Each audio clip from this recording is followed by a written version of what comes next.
네, 안녕하세요. 반갑습니다. 돈마네TV의 한동호 대표입니다. 오늘 추적 6분 시간입니다. 부동산 대책 예상 초과가 될 것이다. 특단의 대책을 설 전에 발표할 것이다 라고 얘기를 했습니다. 자, 거기에 대한 수혜주들 이미 우리 돈마네TV에서 한 3주 전쯤이죠.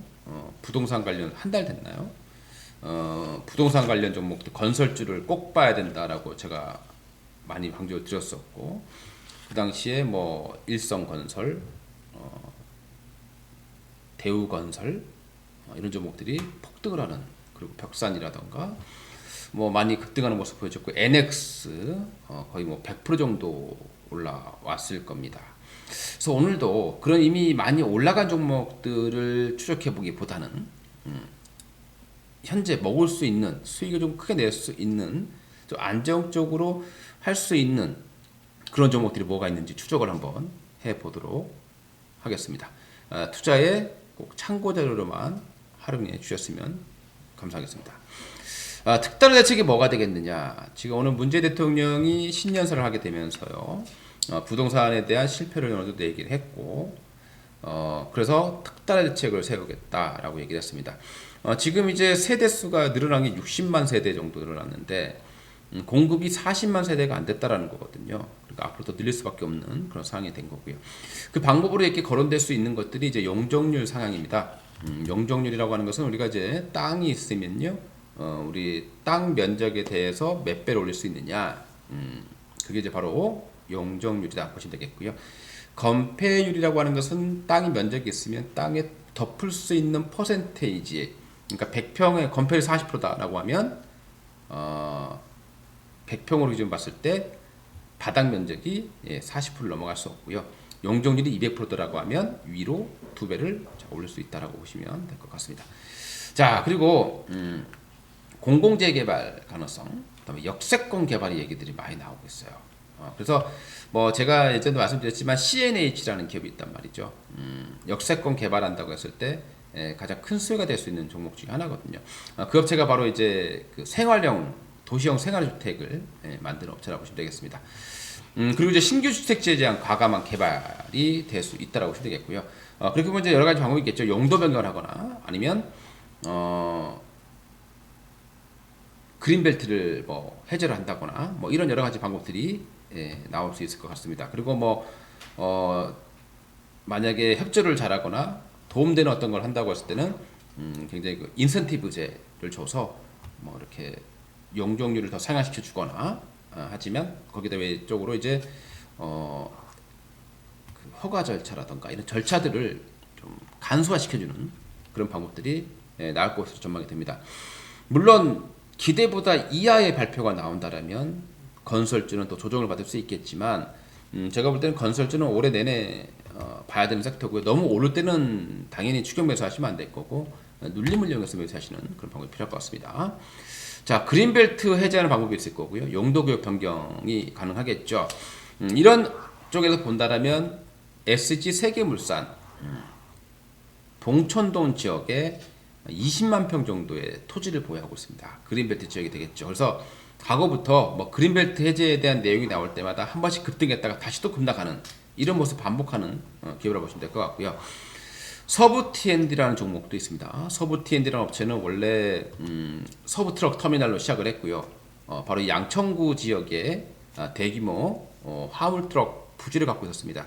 이게 이제 용도 변경이 되냐 안 되냐에 대한 어떤 기대감들을 가지고 있고, 여기에서 이제 건축물을 세울 수 있다, 주거단지로 바꿀 가능성이 이미 예전부터 나오고 있는 상황이고, 땅 가격이, 토지 가격이 올라가면서 기업 가치도 급격히 올라가는 종목이 되겠습니다. 근데 약점이 하나 있죠. 바로 이제 용산에 있는 그 호텔이라던가 이런 게 문제가 되는데, 이게 아무래도 이제 코로나 때문에 상당한 타격을 받고 있다는 거고요.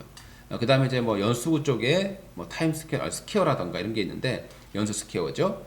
그 지역도 토지 가치는 좋은데 아무래도 코로나에 대한 좀 타격을 좀 받았을 겁니다. 그래도 이 정부에서 토지 개발을 하게 된다고 했을 때는 수혜를 볼 수 있는 종목으로 하나 판단이 되고 있습니다. 자, 그 다음에 이제 NS라는 기업이 있고요. 그리고 하림이라는 기업이 있습니다. 이 업체는 이제 하림의 지주회사가 되겠죠. 양재동에 화물터미널 부지를 가지고 있습니다.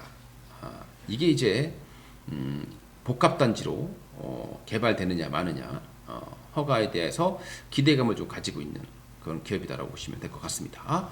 자, 그 다음에 이제 시멘트 업체들 중에서 아직 오르지 않았던 뭐 쌍용량이라던가 고려시멘트는 특히 일명 한방급소가 나와 있는 기업이니까요. 관심 있게 지켜보시면 될 것 같고, 자, 토목 관련 종목들이 있습니다. 이화공영과 대표적으로 특수건설이라는 기업이 있죠. 이화공영 같은 경우는 이제 토목공사 위주로 많이 하는 업체지만 뭐 마곡동에도 가보시게 되면요, 이렇게 도로변에 이렇게 공사를 하는데 이화공영 이렇게 간판을 많이 세워놨습니다. 많은 지역에서도 세워져 있고요. 토목, SOC를 많이 하고 있기 때문에 사실상 큰 수혜를 볼 수는 없지만 그래도 어느 정도 땅을 개간하거나 이런다고 했을 때 이화공영 이런 이제 관련주로 보시면 될 것 같고, 특수건설 같은 경우도 대표적으로 토목공사라는 기업이 되겠습니다. 특히 특수건설 같은 경우는 이제 터널을 뚫는 기술을 가지고 있죠. 자, 그리고 가구하고 리모델링 관련 종목이 있을 겁니다. NX는 이미 저희 돈만TV에서 저 밑에 있을 때 첫 급등 나왔을 때 포착해 드렸었고 100% 이상 올라와 있기 때문에 가격 부담이 있습니다. 현대리바트 그리고 파세코 같은 경우는 소형 빌트인을 하고 있어요. 원래 뭐 캠핑용품도 하고 있고 주방용품도 하고 있고 합니다만은 냉장고라든가 김치냉장고 뭐 이런 것들 빌트인 오피스텔이라든가 여기에 좀 많이 사용되고 있습니다. 그리고 하츠 같은 경우는 이제 아시다시피 주방 후드가 있을 거예요. 주방 후드 시장 점유율 1위 기업이 하츠다라고 보시면 되겠습니다. 자, 그 다음에 이제 좀 정밀하게 들어가서 이미 많이 오른 종목들은 좀 추격 매수하기가 부담이 되니 HDC 산업개발이라는 기업 좀 관심 있게 보시면 좋겠습니다. 이 업체는 영업이익만 5천억 정도 육박하고 있는 상황이에요. 한 4천억대 후반, 중후반 나올 전망이 되고요. 시가총액이 현재 1조 8천억밖에 되지 않습니다. 저평가 상태로 보시면 되겠고요. 용적률을 상회한다고 했을 때 수료받을 수 있는 기업이 되겠죠. 아무래도 용적률을 상회하게 되면 위로 그만큼 더 많이 지을 수 있게 됩니다. 건설사들이 그만큼 또 수료받을 수 있는 부분이 될 것 같고요. 다만 용적률 상향에 대해서는 이견들이 많이 있어요. 재건축하시는 분들이 반대를 할 가능성, 이득 볼 게 없다라는 거거든요. 나만 닭장 같은 데 사게 되는. 말 그대로 용적률이 높아진다는 것은 그만큼 닭장이 된다고 보시면 돼요. 쭉쭉 올라가면서 그만큼 또 쪼밀쪼밀 몰려있는 부분이기 때문에 그리고 주택 부분이 성장할 때 또 큰 수혜를 받을 수 있는 기업이죠. HDC 현대산업개발 같은 경우는 대우건설, GS건설과 마찬가지로 이렇게 토목도 있습니다만은 주택 부분이 상당히 많은 그런 기업이라고 보시면 되겠습니다. 자, 그다음에 마지막 요거는 이제 아직 시장이 잘 모르는 기업이에요. 저희 돈마니TV에서는 그런 걸 찾아 나가는 게 재밌어요. 자, 제일전기공업이라는 기업이 있단 말이죠. 이 업체는 영업이익이 170억 정도를 달성하고 있습니다. 신규 종목이고요. 국내 1위의 배전 그리고 공공주택 확대 수혜가 예상이 됩니다. 왜냐하면 이런 걸 만들어요. 이제 IoT 배선기구라고 하는데요. 우리 보면 뭐 이렇게 그 스마트홈이라던가 할 때 우리 전기 절연 그리고 뭐 대기 전력 차단 뭐 이런 거 기술 있지 않습니까? 그리고 내가 얼마큼 전기를 썼는지 세대별로 이렇게 구분해서 정확하게 전기 사용량이라던가 이런 것들을 구분낼 수 있는 그런 기술을 가지고 있는 업체인데요. 이 업체가 한번 나왔던 제가 이제 뉴스를 한번 보도록 하겠습니다. 뉴스를 한번 보시게 되면요, 이런 뉴스가 있어요. 제일전기공업 공공 민간주택 분야 영업력을 강화할 것이다라는 내용이 있습니다. 이런 거를 만드는 기업이죠. 우리가 쉽게 해서 이제 대기전력 차단 뭐 이런 것들을 쉽게 할 수 있는 그런 기술을 보시면 될 것 같고요. 그러다 보니까 이게 건축물 새로 지을 때 의무로 가는 경우가 많이 있다는 거죠.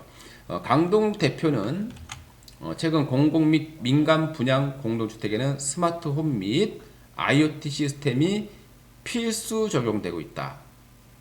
이 내용을 본다라면 왜 이 종목이 이렇게 세대 수가 늘어나는 세대수를 늘리는 공급 분양이 늘어났을 때 수혜가 되는지 어느 정도 이해가 되실 걸로 판단이 됩니다.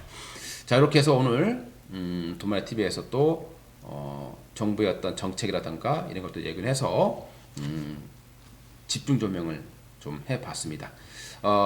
이것보다 그 전에 올린 영상이 분명히 있어요. 왜 그러면 대우건설이 없느냐? 왜 GS건설이 없느냐? 왜 KCC건설이 없느냐? 왜 신세계인터가 왜 건설이 없느냐라고 물어보실 텐데요.